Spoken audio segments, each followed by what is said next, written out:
Hello everyone. तो आज भी हमारे पास काफ़ी सारे अपडेट हैं। तो पहले अपडेट की बात करते हैं तो अडानी इन्वेस्ट करने वाले $100 billion bye 2035 in hyper scale infrastructure में, जो कि एआई से रिलेटेड होगा। जो भी डाटा सेंटर्स होते हैं, कूलिंग सिस्टम्स होते हैं और जो हाई परफॉर्मेंस चिप्स होते हैं, वो उस पे इन्वेस्ट करेगा मोस्टली पैसा, जो कि होगा रिन्यूएबल एनर्जी से सप्लाई होगा। यानी कि अडानी का प्लान है एआई डाटा सेंटर तो बनाना, पर उसके पीछे जो रन करने में चीजें लगती है वो भी प्रोड्यूस करना। जैसे कि उनके पास अडानी एनर्जीज है, इलेक्ट्रिसिटी वहां से आ सकती है, टेबल इलेक्ट्रिसिटी चाहिए होती है बहुत ज्यादा अमाउंट में, जो कि सबके बस की बात नहीं है। तो अगर कोई और बिजनेसमैन ये सोचता इन्वेस्ट करने का, मैं कहता है लॉस भी हो सकता है। अडानी अगर इन्वेस्ट कर रहे हैं तो कुछ सोच समझ के कर रहे होंगे, और ये पॉसिबल भी है। सप्लाई चेन अच्छे से मैनेज किया गया तो ये पूरा इकोसिस्टम अगर साथ में लेके चलेंगे तो बन सकता, और इन्हीं के बस की बात है। अगली अपडेट की बात करते तो इन्फोसिस ने पार्टनरशिप कर ली है एंट्रोपिक के साथ, जो कि बिल्ड करेगी advance AI system for large companies like telecom और बैंक। कुल मिला के सिंपल भाषा में बताऊं, जैसे कोई कंपनी है, क्लाइंट होते हैं, उनकी बिलिंग चेक कर सकती है, या इशू होता है उसको रिजॉल्व कर सकती है, यानी कि टास्क भी कर सकती है। आंसर ही आंसर देने का काम नहीं करेगी। जो भी एआई टूल्स होंगे वो एंट्रोपिक प्रोवाइड करेगी, और जो इन्फोसिस होगी वो जो भी एक्सपर्टीज होगी और जो उनके इंजीनियर्स हैं उनको यूज़ करेगी मोस्टली बनाने के लिए।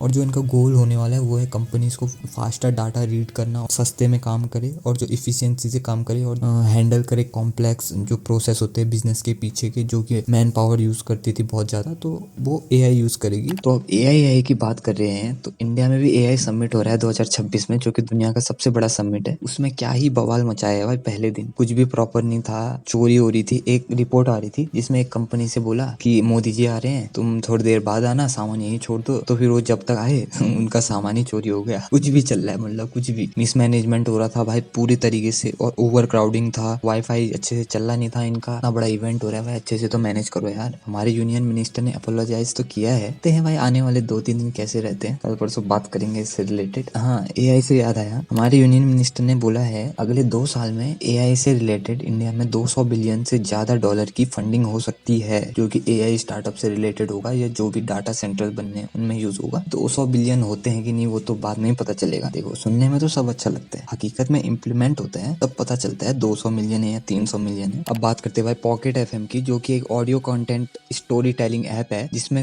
300 करोड़ की कमाई करके दी है उनके क्रिएटरों ने। यानी कि 3 लाख क्रिएटर थे जिन्होंने पब्लिश की थी ऑडियो या स्टोरी जो भी है, जिसमें से 90% फर्स्ट टाइम क्रिएटर थे। यानी कि और जो हर मंथ के लिसनर हैं 2.2 बिलियन मिनट्स उन्होंने पार किए हैं, जिसमें एड्स आते हैं या सब्सक्रिप्शन मॉडल होता है, वो ऐसे काम करता है। और जो इनका टारगेट है 2026 में 1000 करोड़ पार करने का है। मुश्किल है, इतना तो नहीं हो पाएगा, 400-500 करोड़ रुपए कमा सकते हैं, पर ये भी बहुत बड़ी बात है भाई। अभी भी लोग स्टोरी सुनते हैं अलग अलग जॉनर में। अब बात करते हैं भाई अमेजोन की, तो अमेजोन इन्वेस्ट करने वाला है $35 billion in India in upcoming year. 35 billion उन्होंने ऑलरेडी इन्वेस्ट कर दिए हैं, 30 बिलियन टोटल। उन्होंने एक टर्म यूज किया है डिजिटाइज 15 मिलियन स्मॉल बिजनेसेस। ठीक है, इसका मतलब बताऊं, यानी कि जो कि शॉप होंगे, छोटे मोटे शॉप को ऑनलाइन लाना है या सामान को ऑनलाइन बेचना है, यानी कि ऑफलाइन थे ऑनलाइन करवा दिया है, उसी से बोलते डिजिटाइज। तो उनका मेन गोल है 15 बिलियन जो स्मॉल बिजनेसेस हैं उनको अपने प्लेटफॉर्म में ऐड करवाना, यूज करवाना। और जो उनका एम है भाई, वो जो मेड इन इंडिया प्रोडक्ट्स हैं अपने प्लेटफॉर्म के थ्रू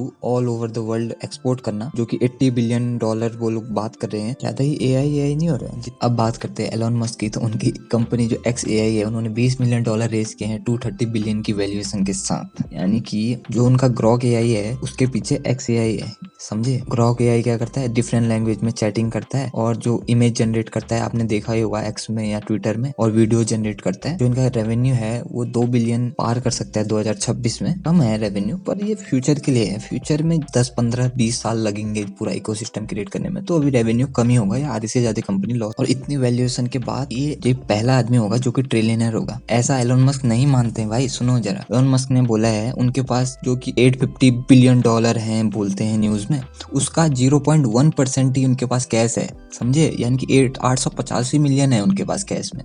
जो भी और जो बचा हुआ है 99 पॉइंट जितना भी परसेंट बनता है, वो सब इक्विटीज में है, यानी कि लायबिलिटीज है, या कंपनी की वैल्यू इतनी है। अगर वो सब बेच देंगे तो इतने रुपए कमाएंगे भाई, कैश में इतने नहीं है किसी के पास। तो जो न्यूज में चलते रहता है इतना बिलियन है, इतना बिलियन है, इतना नहीं है, मिलियन भी ज्यादा ही होते हैं। 850 मिलियन कैश भी बहुत ज्यादा होता है, पर ट्रिलियनर बनने वाले नहीं होगी वैल्यू, उतनी होगी कंपनी सब मिलाएंगे तो नेटवर्थ। और जिसमें से 43% SpaceX जो उनकी कंपनी है वहां से बनती है उसकी वैल्यू, और जो 12% है वो टेस्ला से बनती है, और बाकी के छोटे मोटे जो कंपनीज है उनकी वहां से बनती है। तो आज के लिए भाई इतना ही, कल मिलते हैं, ठीक है, बाय बाय।